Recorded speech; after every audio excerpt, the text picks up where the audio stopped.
Go to Google and type Rathod's IAS. Then you can see our website Rathod's IAS Academy. There you have to click on login or register in the blue color. So if you have not registered yet, you have to click on do not have account and fill the details. So after once you have login, click on the courses. There you can see course list. And in this course list you can see wide range of courses. Hi, this is Usha. Welcome to Rathod's IAS classes. Today in this lecture, we are going to see current affairs of 19th June 2022. And Sunday's newspaper is important to cover environment and ecology and as well as science and technology point of view. So please don't skip the Sunday's newspaper and Sunday's news analysis. So now let us try to see first topic. It is regarding India-China relations. So first topic, it is regarding India-China relations, and you need to know one important concept here is shell companies. Okay, so what are these shell companies? You need to remember this, and this topic will comes under your basic static portion of your economy. So first, let us try to see what is this topic it is about. It is about 400 under scanner for helping Chinese firms. Okay, so 400 chartered accountants and even some company secretaries, they are helping these Chinese firms to set up the shell companies in India. So this article it is mainly talking about that. So you need to know about what are those shell companies and what are the laws which are present in India mainly to deal with these shell companies, you have to know. And here first of all let us try to see a small infographic that is given, okay, on this article. So here you can see a small infographic that is talking about tightening grip. So even government of India, which mainly took several steps to tighten the grip on functioning of these Chinese companies in past 2 years. So whenever we started, okay, whenever there was starting of this Galwan Valley incident and this line of actual control standoff onwards, yes, Indian government is also taking many steps mainly to tighten the grip of these companies of this Chinese origin.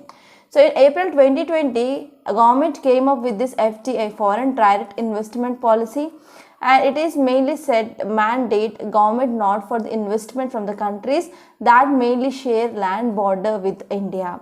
Okay, so here first step which is mainly came up with by the Indian government here is, so if we are mainly accepting investment, that is FDI into India means, yes, they need complete government nod, so they cannot come through automatic route. So whenever we are talking about FDI, foreign direct investment, which mainly comes into country through two routes, automatic route and government route. So automatic route means there is no need of government permission, but in the government nod, yes. So whenever FDI which is coming through this government route, yes, government permission is required. And especially India, which is mainly sharing with borders with number of countries. We have Pakistan, we have Afghanistan, we have China, Bangladesh, Myanmar, Bhutan and Nepal. So from these countries where we are sharing boundary, yes, government of India which mainly mandate that FDI can be attracted into India, or FDI can be accepted in India through government nod, that is only by the government permission. And next one, in August 2020, so customs rules notified to prevent dumping of cheap Chinese goods in India by this representation of countries of origin.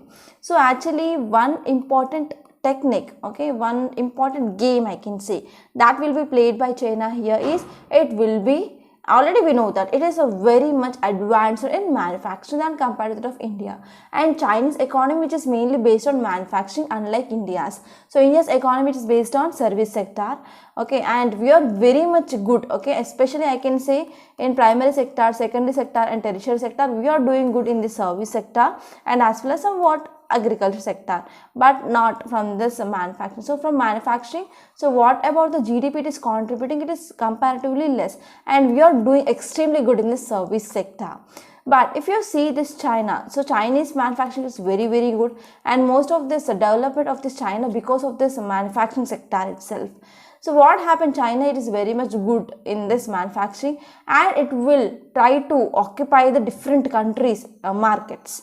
So if you see here, if you are talking about trade, so we will be having one concept called as COI, that is countries of origin. Okay, countries of origin.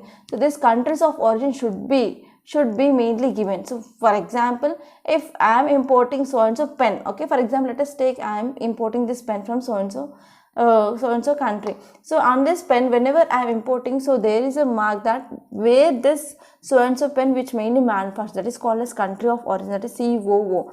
So what happened here? China want to occupy the market of India, and we are mainly importing the goods from this China, right? So here what happened? So China, which is mainly diverting the goods to Vietnam, and from Vietnam here we are getting the goods. So it is mainly trying to manipulate these countries of origin.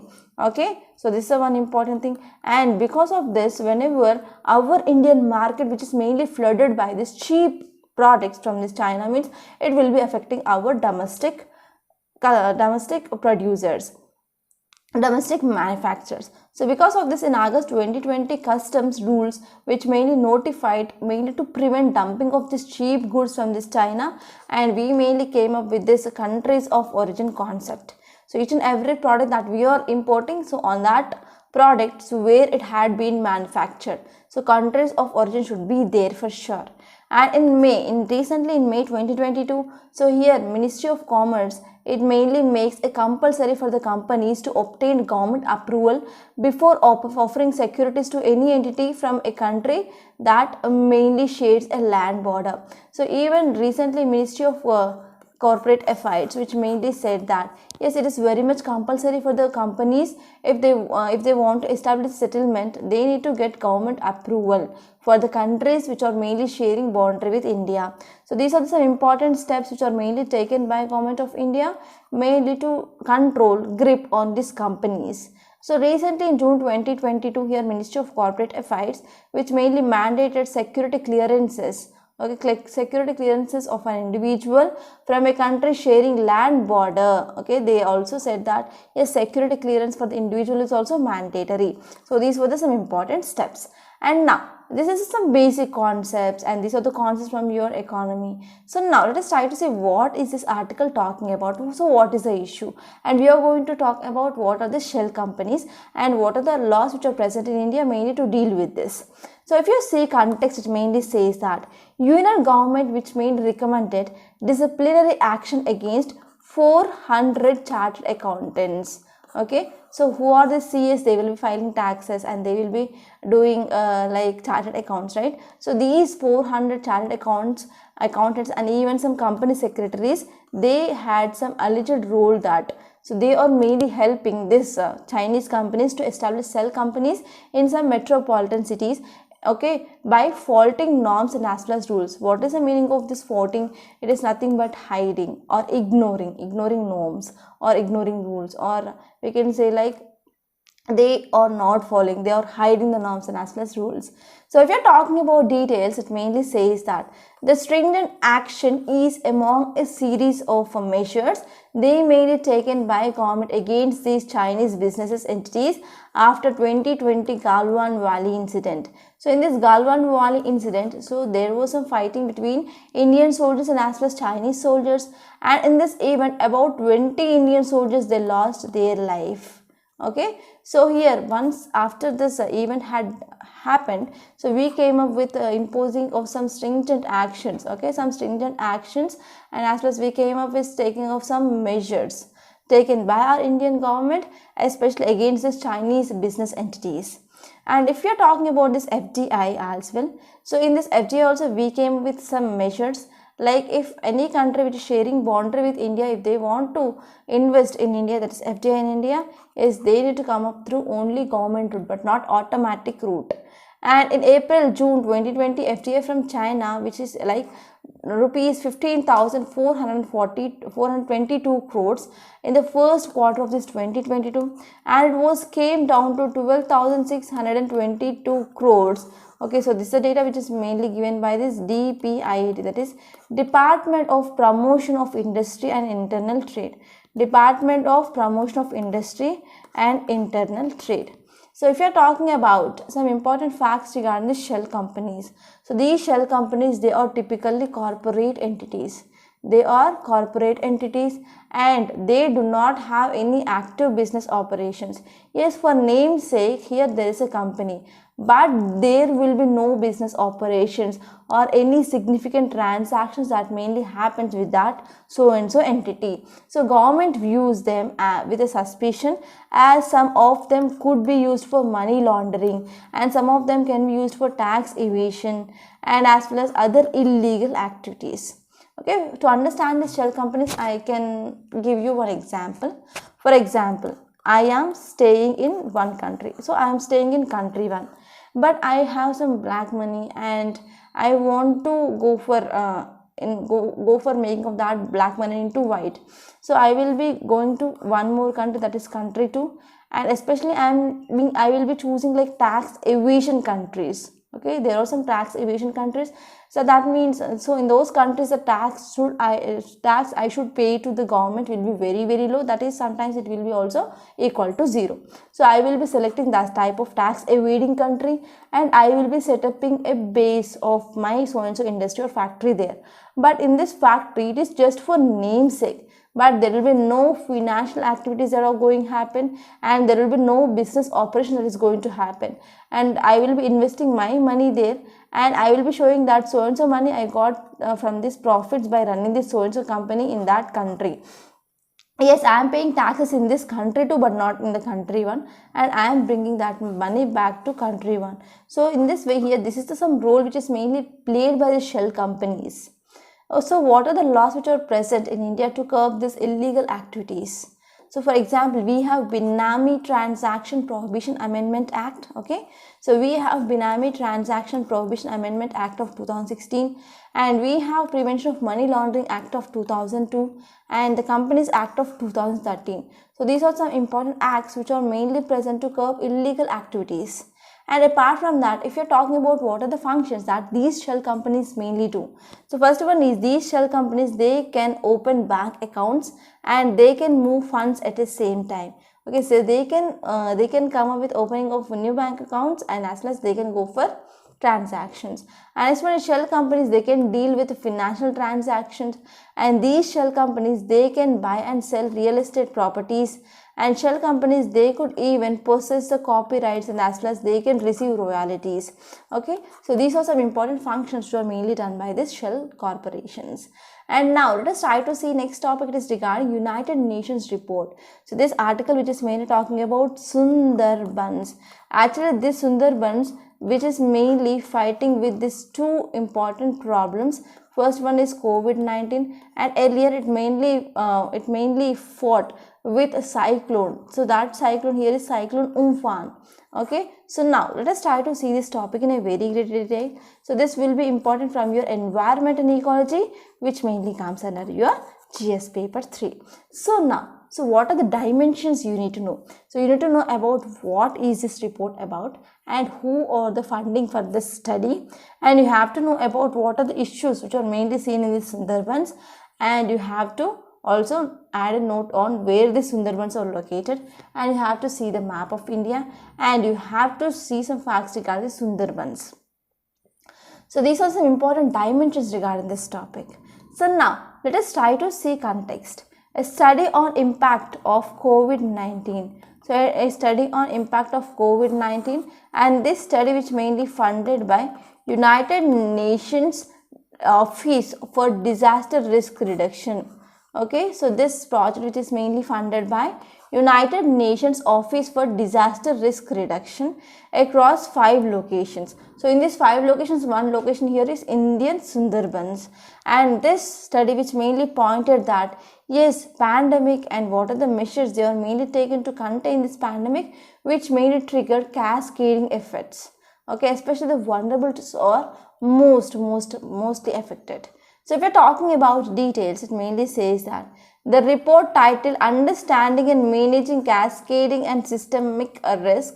So lessons from this COVID-19. So understanding and managing cascading and systemic risk, lessons from COVID-19, which mainly published recently. Okay, recently this report which mainly published, and this report which mainly focusing on some cross-cutting findings. So it mainly came with some shocking findings regarding this pandemic and its impact on the Sundarbans.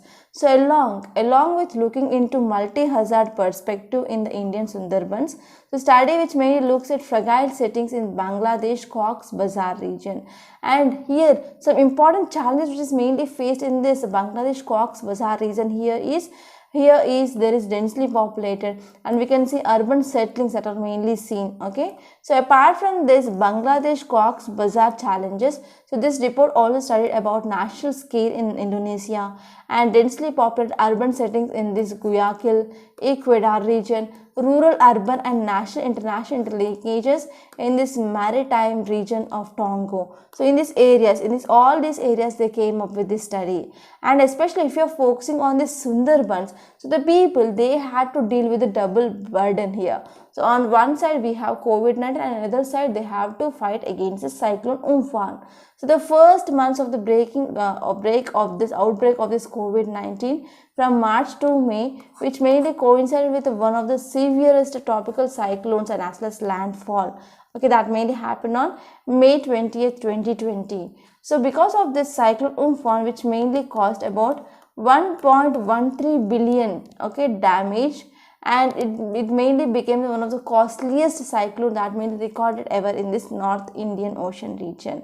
And we can see there is significant portion of population in this area is dependent on the natural resources for livelihood. So for example, especially people who are living in this region, they mainly focus on natural resources for their food. For example, you can talk about fishes and as well as crab collection, honey gatherers, bee makers, agriculturists, etc. And due to this COVID-19 containment measures, so restrictions they were placed on accessing these natural resources. Okay, and they themselves, they were directly impacted by these cyclones.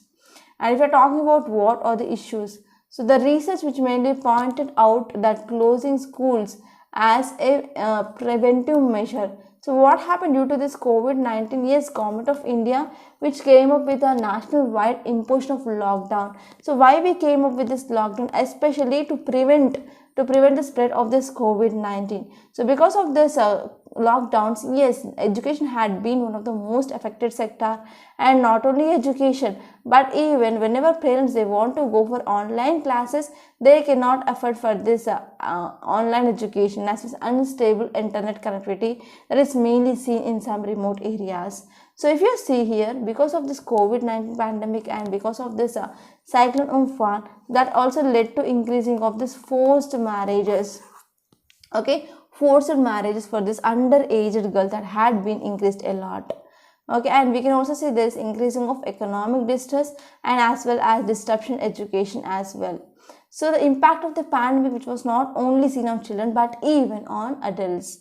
Okay, that is women. So many women, they had to do some additional work in fields to top of their existing workloads.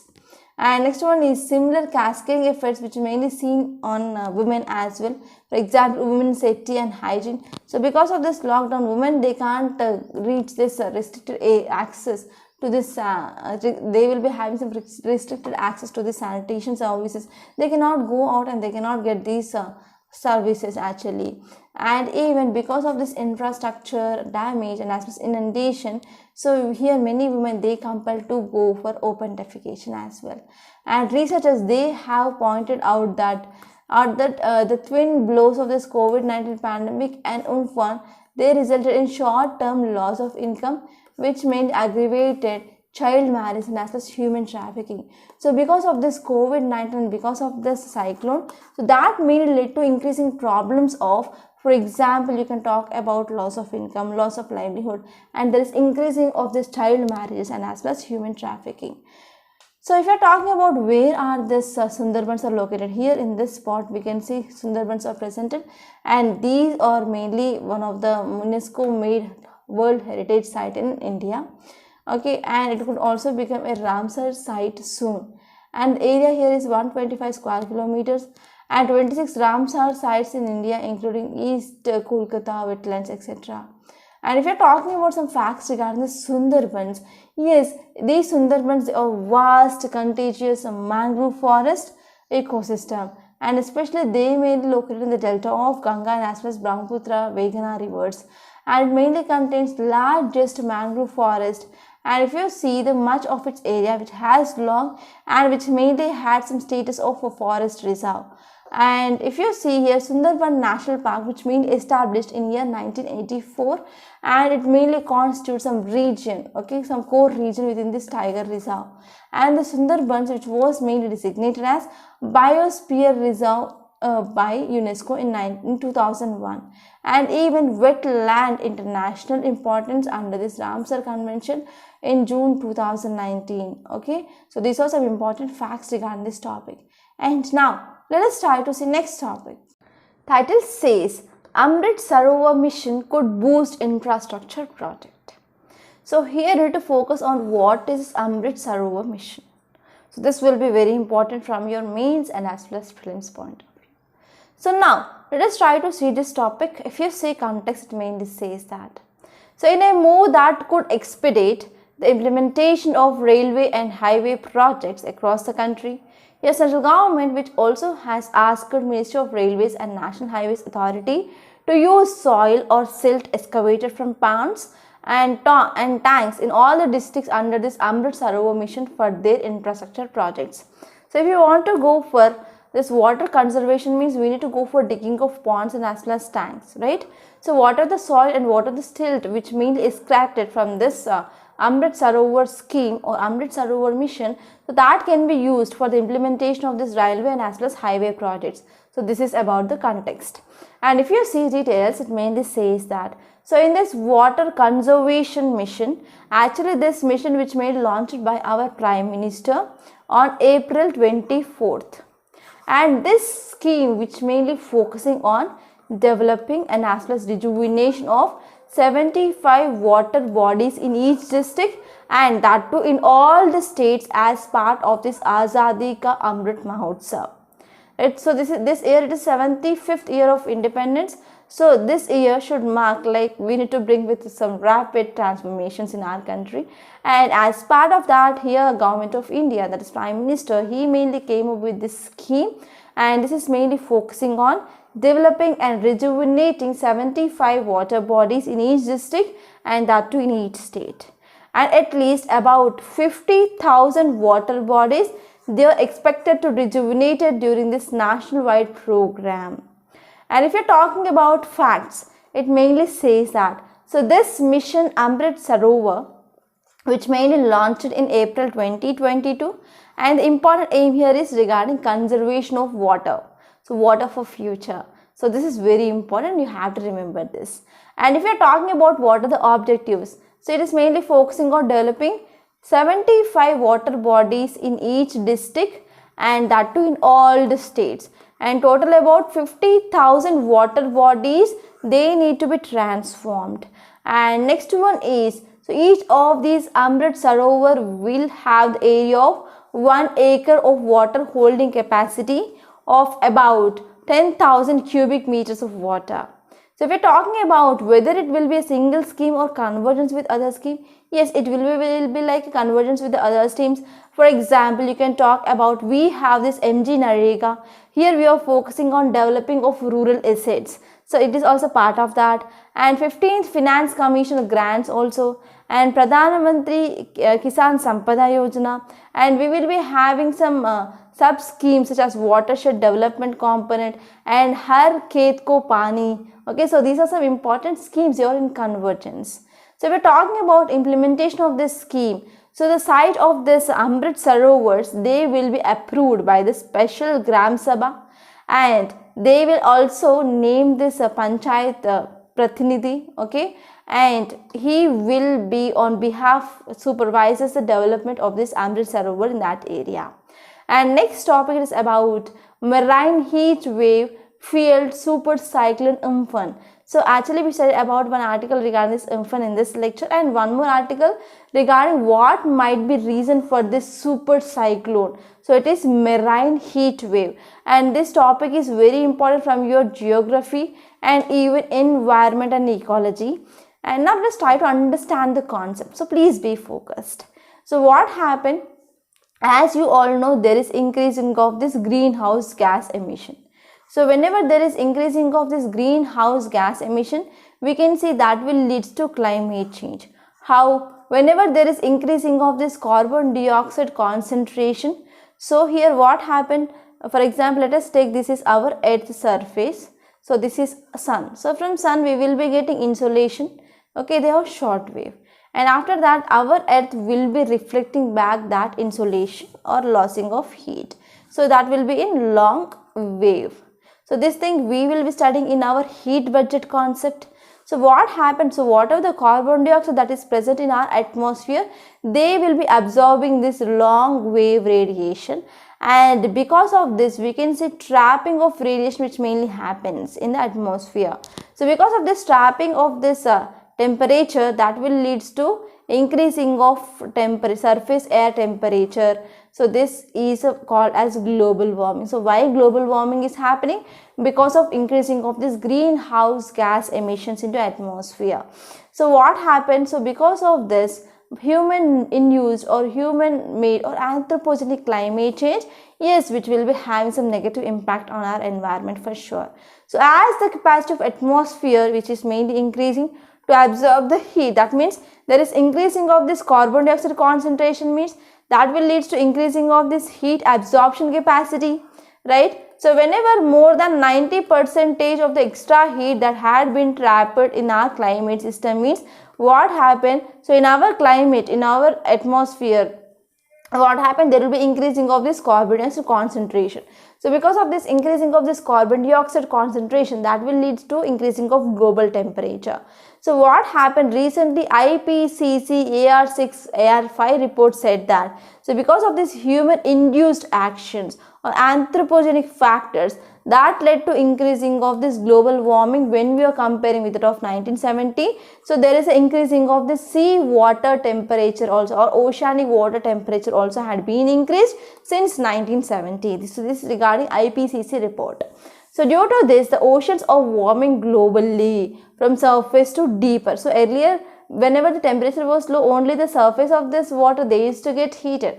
But now surface to deeper layers, there is increasing of temperature of these oceans, which is mainly seen. And whenever there is warming of oceans, they will be having some severe consequences. For example, that will lead to increasing of intensity and as well as frequency of these extreme events. And whenever there is increasing of temperature, there is melting of glaciers, and that will increase the sea level. Okay, that will lead to sea level rise and melting of glaciers. Okay, so these are some impacts that mainly seen because of changing of weather pattern across the globe. If you're talking about faster warming, so previous studies which mainly shows that because of this global warming, so the tropical Indian Ocean at the surface, which is mainly becoming very much faster, okay, at a faster rate compared to the rest of this global ocean. So for the formation of this cyclones, we have one criteria here is, yes, sea water temperature should be like 77 degrees centigrade or more than this. So because of this increasing of temperature on the surface of these oceans or surface of this water bodies, that will lead to increasing of intensity of these cyclones, right? So high sea surface temperatures, they are more susceptible to this generating of extreme temperature conditions. Okay, so this is called as marine heat waves. So this is called as marine heat waves. So the intense warming of ocean due to this marine heat waves has a severe socio-economic consequences, such as fish mortality will be there, coral reefs bleaching will be there, and that will be also having some impact on extreme events as well. So because of this human made or anthropogenic actions or anthropogenic warming, so oceans and atmospheric facilities and the generation and intensification of extreme events, that is mainly happening, and that is an important cause for this high danger tropical cyclones. So both marine and heat waves and tropical cyclones, they are extreme events of this oceanic atmosphere. And if you're talking about sea surface temperature, so Bay of Bengal, which mainly exhibits high temperature, it is about 28 degrees centigrade throughout year. So because of this, here first criteria which is mainly met here, that is sea water temperature. So because of this, so this region it is much more prone to these tropical cyclones. And the Bay of Bengal, which is mainly home to about 5 to 7% of total number of tropical cyclones occurring globally each year. Okay, so Bay of Bengal, which is mainly home for 5 to 7% of total number of tropical cyclones that will be mainly seen every year. Okay, so this makes northern Indian Ocean, which is more vulnerable to the highest number of cyclones. And if you are talking about Umphan, which was the first super cyclone in this Bay of Bengal in last 21 years, which may intensify to category 1. And Umphan was also one of the costliest tropical cyclones because it mainly recorded economic loss of approximately $14 billion in India. And even according to this IPCC report, Umphan was the largest source of displacement in 2020, and the displacement is about 2.4 million displacements in India alone. So now let us try to see next topic is regarding Black Death. Actually this article is mainly talking about one important strain of bacterium, that is Yersinia pestis. So this article is important from your science and technology and even from your health point of view. So now let us try to see context. If you see context, it mainly says that a strain of Yersinia pestis, so the bacterium which mainly responsible for the Black Death pandemic in 1300s. It has been traced back to 14th century outbreak in what it is now in Kyrgyzstan. So in Kyrgyzstan, so this endemic which mainly happened, that is Black Death. So this Black Death which is mainly because of bacterial strain, that is Yersinia pestis. Okay, so if you are talking about some details, it mainly says that the area was located in this silk route, okay, silk trade route, which might have helped Black Death pandemic to spread westwards. So actually we have olden silk route. So this olden silk route, which is mainly now Chinese government, which may be coming up with a Belt and Road initiative, mainly to transform or mainly to come up with this modernizing of this olden silk route itself. So here at that time here many people said that because of this silk road trade only, so the spreading of this Black Death which is mainly happened towards westwards. And if you are talking about some facts regarding this Black Death, so the term Black Death, which mainly refers to bubonic plague, it is also called as bubonic plague, and this plague that mainly spreads across the West Asia, Northern Africa, Middle East region, Europe in 1843 to 53, 1846 to 1346 to 53, and most of the scholars they agree that this Black Death, which mainly killed millions, was caused by this bacterium Yersinia pestis. Okay, and the microorganisms they spread to this human populations who are at some time transmitted into the others either through the vector or through a direct contact. And next one is the onset of the symptoms, which mainly includes intense fever will be there and even vomitings will be there, and in that vomiting we will be vomiting blood. Okay, so after initial infection most victims they died within 2 to 7 days.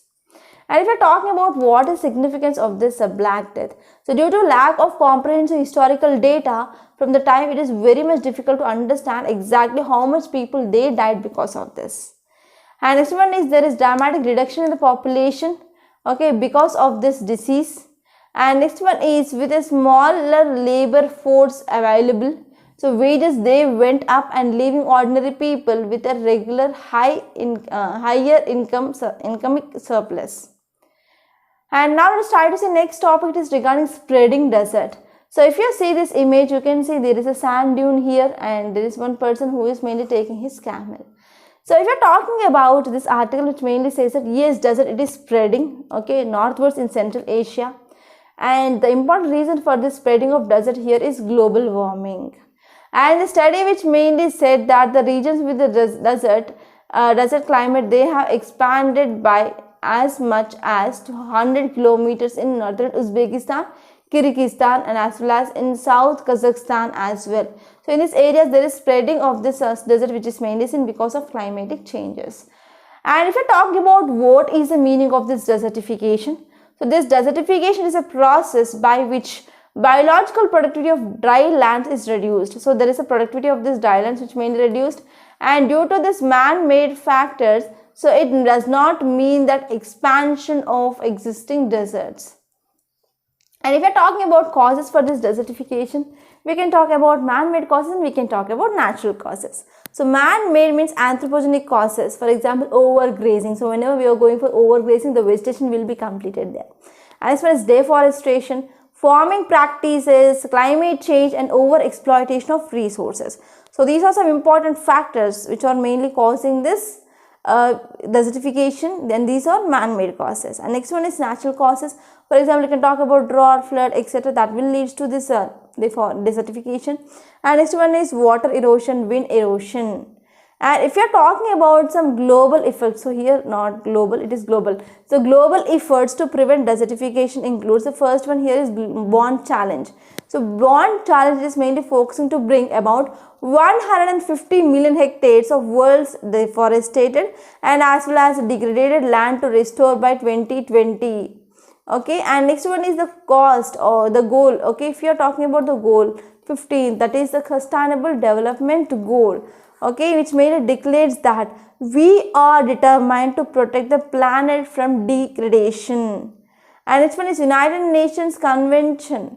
Okay, so it mainly focus on even combating of desertification, and it mainly established in year 1994. And next one is World Day to combat desertification and drought, which mainly observed every year on 17th June. And next one is Great Green Wall. So this Great Green Wall initiative, which mainly by this global investment facility. Okay, it is by this global environment facility. So here this green wall, Great Green Wall, so it is initiative of this global environment facility. So where here under this 11 countries, so 11 countries in this Sahel-Saharan African region. So in this Sahel-Saharan African region, so we see these are the areas which mainly comes to this desert, Sahara Desert region. And they mainly focusing against land degradation, and they want to revive plant life in this landscape. Okay, so now let us try to see next topic. It is regarding unforeseen efforts.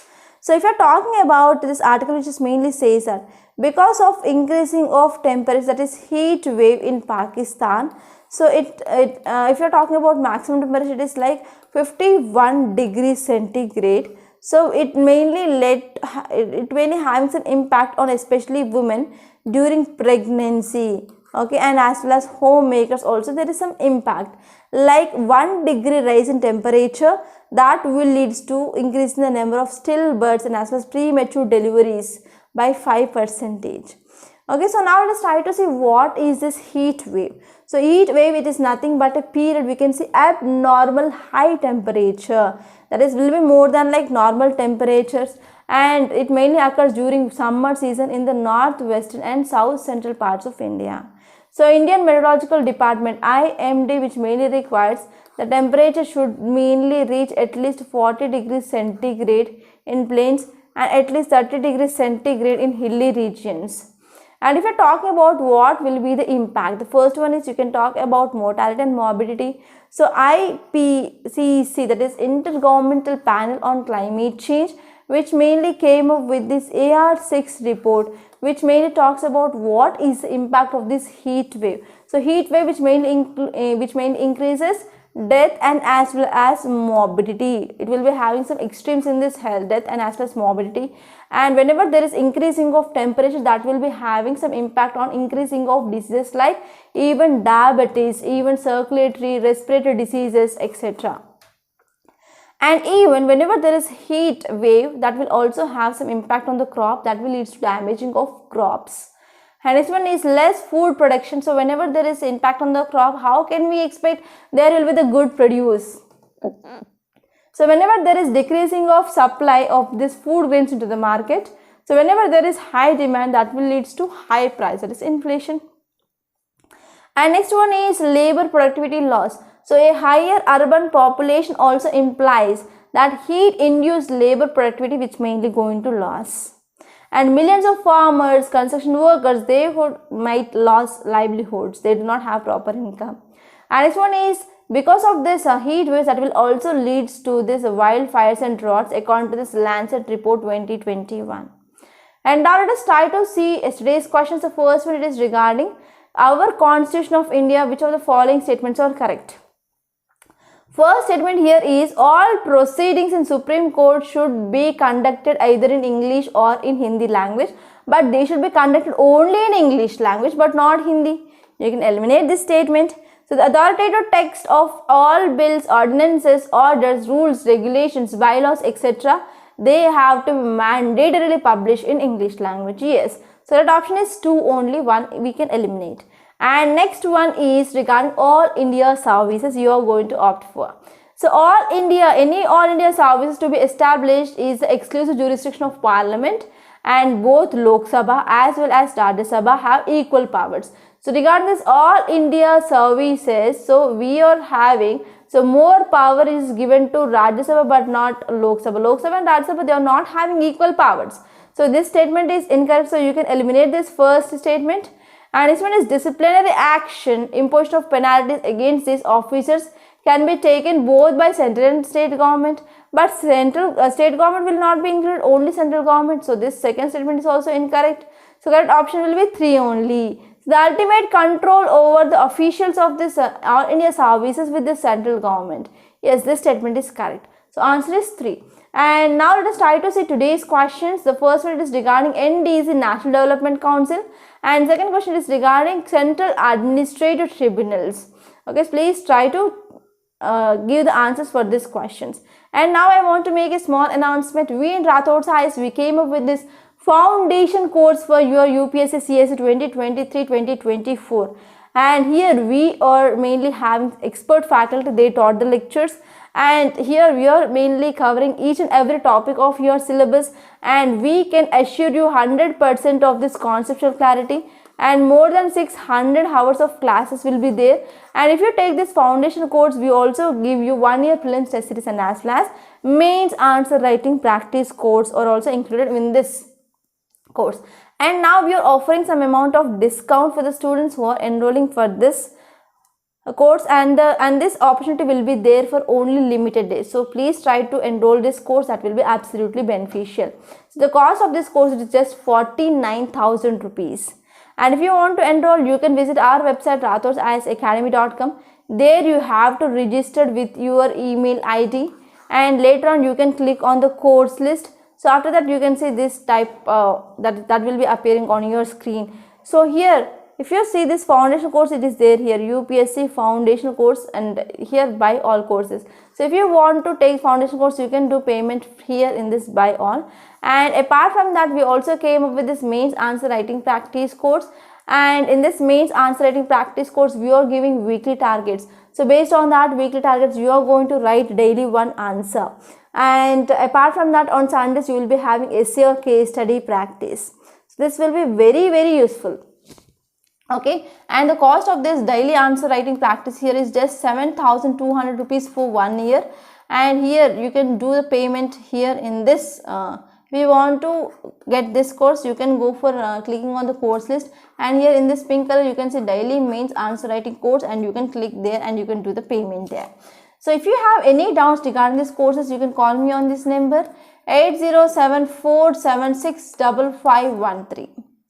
And if you want to get the PDF of this lecture, you can join the Telegram channel. So apart from this PDF, now onwards we are going to share some important articles also. So please try to ensure that you you added this Telegram channel, such that you will be getting updates regarding current affairs for sure. From today onwards, you will be getting number of articles which are important from your PIB, All India Radio, etc. Okay, so this is about this Telegram channel, and you can call me on this number which is mainly given on the screen, and you can visit our website. And now let us try to see today's Hindu PDF.